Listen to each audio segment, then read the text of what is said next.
അവനുമായി വിവാഹത്തിലേർപ്പെടണ്ട, സുന്നിയല്ലാത്തവനെ ആദരിക്കണ്ട, അവൻ ആശംസ പറയണ്ട,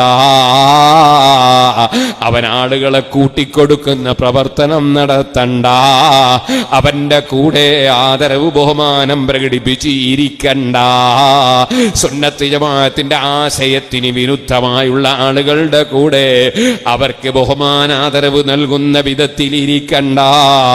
അതേ, അവർക്ക് അവരുടെ ആഘോഷ ദിനങ്ങളിൽ നീ വലാ യുഹന്നിയഹും ഫിൽ അയ്യാദി വഔഖാതിസ് സുറൂരി, അവരുടെ സന്തോഷ ദിനങ്ങളിലും അവർ ആഘോഷ ദിനങ്ങളിലും നീ അവർക്ക് ആശംസ പറയണ്ട.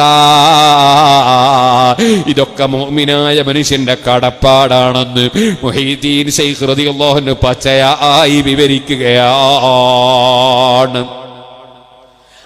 മുഹീദ്ദീൻ ശൈഖ് റളിയല്ലാഹു അൻഹു സുഹൃത്തുക്കളെ, അതേ അവിടുത്തെ ജീവിതത്തിൽ ഒരുപാട് കറാമത്ത് കണ്ടു. ഹഖ് ഹഖായി പറഞ്ഞതിന്റെ പേരിലാണ്, പ്രചരിപ്പിച്ചതിന്റെ പേരിലാണ്. അതുകൊണ്ടാണ് മുഹീദ്ദീൻ, ദീനിനെ സജീവമാക്കുന്ന ആള് എന്ന് പേര് വന്നിട്ടുള്ളത്.